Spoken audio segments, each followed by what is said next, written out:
Good morning प्यारे बच्चों। आज हम पढ़ने जा रहे हैं हमारे हिंदी व्याकरण से जो मैंने विषय लिया है वो है विशेषण। तो आज हम क्या पढ़ने जा रहे हैं? विशेषण। तो आपने विशेषण तो बच्चों पहले भी पढ़ा है, इसलिए मैं आपको फिर से दोबारा समझाती हूँ, क्योंकि हमारे हर पाठ में जब हम हिंदी पढ़ते हैं तो आपने जो भी अपने पाठ या कविताएं पढ़ी हैं अभी तक, उनमें सब में ही आपने देखा होगा कि कोई ना कोई विशेषण शब्द जरूर आता है। तो हमें कैसे पता चलेगा कि ये विशेषण शब्द है? तो उसके लिए हमें विशेषण का पता होना जरूरी है कि कौन से शब्द विशेषण होते हैं। तो चलो आज शुरू करने जा रही हूँ मैं विशेषण। तो सबसे पहले हम उसकी परिभाषा जान लेते हैं कि विशेषण की परिभाषा क्या है। तो विशेषण किसे कहते हैं? तो विशेषण किसे कहते हैं? संज्ञा व सर्वनाम शब्दों की विशेषता बताने वाले शब्दों को विशेषण कहते हैं। फिर से दोहराऊंगी मैं परिभाषा इसकी कि संज्ञा व सर्वनाम शब्दों की विशेषता बताने वाले शब्दों को विशेषण कहते हैं। तो समझ में आ गया विशेषण किसे कहते हैं? जो शब्द संज्ञा व सर्वनाम शब्दों की हमें विशेषता बताते हैं उनको हम क्या कहते हैं? विशेषण।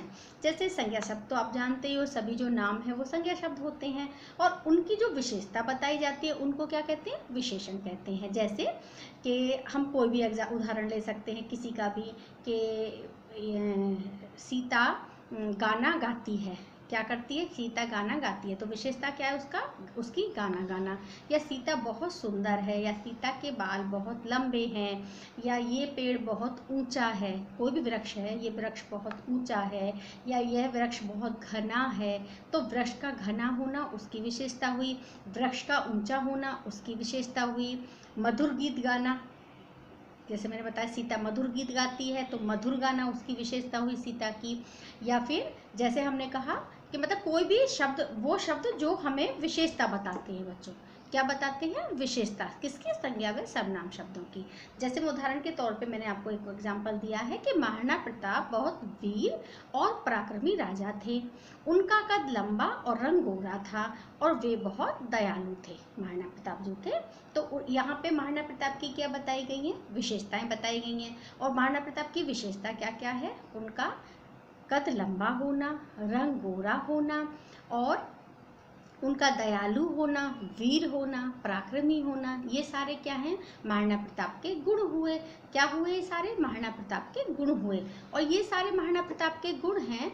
और इन अब गुण जो है वो क्या हुए? शब्द विशेषण शब्द हुए। जो भी हमने गुण बताए वो सारे क्या हैं? विशेषण शब्द हैं, क्योंकि ये सारे महाराणा प्रताप के गुण बता रहे हैं। और जो महाराणा प्रताप हैं वो कौन है?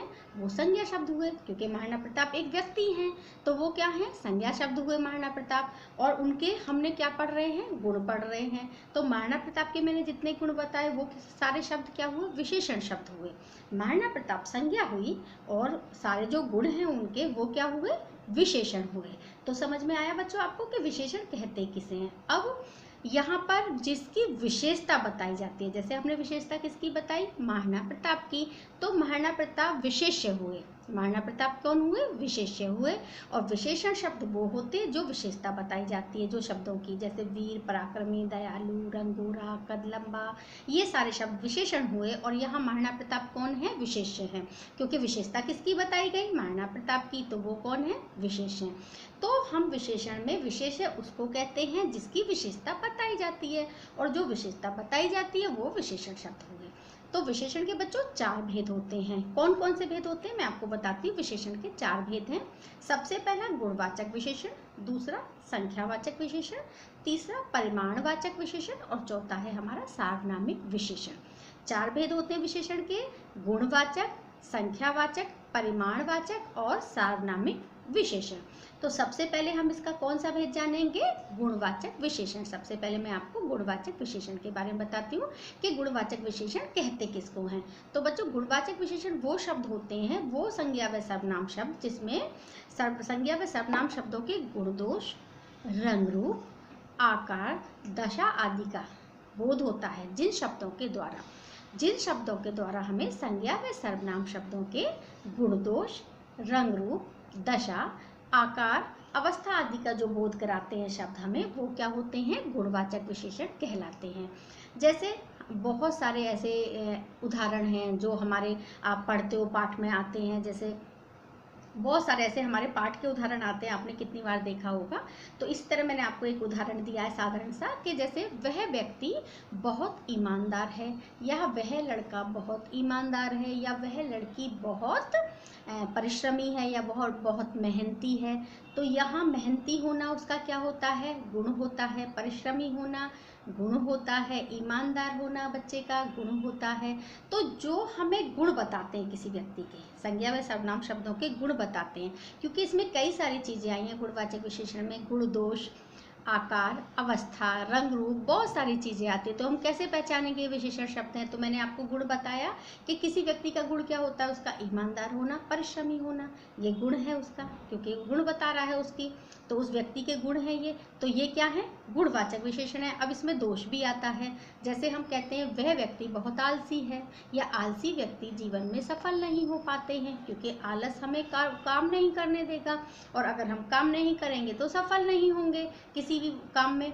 तो इसीलिए जैसे मैंने उदाहरण दिया है आपको, आलसी व्यक्ति सफल नहीं होते हैं कभी भी जीवन में। तो इसमें आलस क्या है, इंसान का दोष बता रहा है, यानी संज्ञा जो सर्वनाम शब्द हैं उनका दोष क्या है, उसका दोष बताया जा रहा है। यहाँ पे आलसी होना व्यक्ति का क्या बताया जा रहा है, दोष। तो यहाँ गुणवाचक विशेषण आपको समझ में आ रहा है। फिर हम दूसरा उदाहरण लेते हैं रंग रूप का। जैसे रंग रूप में हम कुछ भी ले सकते हैं कि मेरी साड़ी का रंग लाल है, या ये चिड़िया नीली है, चिड़िया के पंख नीले हैं, या नीले रंग की चिड़िया है। कोई भी उदाहरण दे सकते हैं हम, कुछ भी हो सकता है जिसमें हमें रंग रूप का पता चले।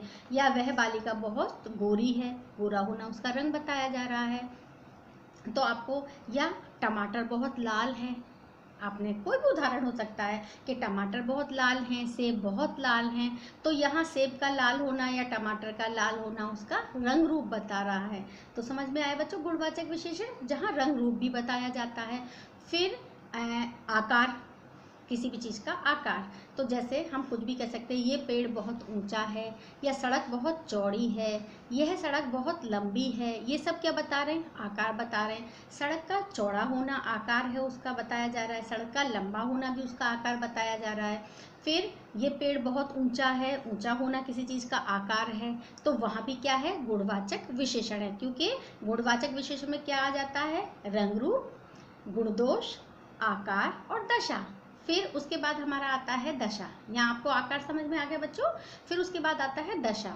जैसे हमने कोई इमारत देखी, कोई भी इमारत क्यों ना हो, कोई इमारत बहुत पुरानी है, या ये इमारत बहुत नई है, इस तरह का कुछ भी आप किसी इमारत को देख के या किसी वृक्ष को देख के भी हम कहते हैं कि ये वृक्ष बहुत पुराना है। आपने देखा होगा वृक्ष तो बहुत बहुत साल पुराने होते हैं। तो वहाँ भी हम कह सकते हैं, इमारत के लिए, बिल्डिंग के लिए भी हम कहते हैं किसी इमारत को देख के कि ये इमारत बहुत पुरानी है। तो इमारत का पुरानी होना या किसी वृक्ष का पुराना होना, उसका क्या हुआ, उसकी दशा बता रहा है, उसकी अवस्था बता रहा है। क्या बता रहा है, अवस्था और दशा। तो बच्चों समझ में आया गुणवाचक विशेषण कि गुणवाचक विशेषण में क्या क्या आता है। गुणवाचक विशेषण में संज्ञा व सर्वनाम शब्दों के रंग रूप, गुण, दोष, मैंने आपको एक एक करके समझाया, गुण, दोष, रंग रूप, फिर आकार और दशा। चारों मैंने आपको सारे समझाए एक एक करके उदाहरण के तौर पे। तो आपको समझ में आया कि हमने आज क्या समझा। आज हमने विशेषण की परिभाषा सीखी कि विशेषण कहते किसे हैं, और विशेषण की परिभाषा मैंने क्या बताई, संज्ञा व सर्वनाम शब्दों की विशेषता बताने वाले शब्दों को विशेषण कहते हैं। फिर मैंने आपको क्या समझाया, उसके चार भेद समझाए। विशेषण के चार भेद होते हैं, गुणवाचक विशेषण, संख्यावाचक विशेषण, परिमाणवाचक विशेषण और सार्वनामिक विशेषण। फिर उसके बाद मैंने एक एक करके इसके सारे जो भेद हैं उनकी हम उसके बारे में जानेंगे, तभी हम उनके भेद पहचान पाएंगे विशेषण के। तो आज मैंने आपको गुणवाचक विशेषण का बताया कि गुणवाचक विशेषण कहते हैं किसको, जिसमें संज्ञा व सर्वनाम शब्दों के गुण, दोष, रंग रूप, आकार और दशा का बोध होता है, जिन शब्दों के द्वारा हमें उन्हें गुणवाचक विशेषण कहते हैं। तो आज की क्लास में बच्चों हमने इतना सीखा कि विशेषण, विशेषण के भेद और गुणवाचक विशेषण। इससे अगली क्लास में हम आगे के विशेषण के भेद जानेंगे। तो आपको समझ में आ गया बच्चों विशेषण। आज की क्लास में इतना ही बच्चों। इस वीडियो को ध्यान से देखना, अच्छे से सुनना, और जब इसको आप पढ़ोगे तो आपको समझ में आएगा। और आपकी पाठ्य पुस्तक पे भी कोई शब्द अगर आते हैं विशेषण शब्द, तो आप समझ जाओगे कि ये कौन सा विशेषण का कौन सा भेद है। अगर मैं आपको बताती हूँ, जब आप ध्यान से समझेंगे तो आपको समझ में आ जाएगा कि विशेषण का कौन सा भेद है। तो आज की क्लास में इतना ही बच्चों। बाय बाय बच्चों।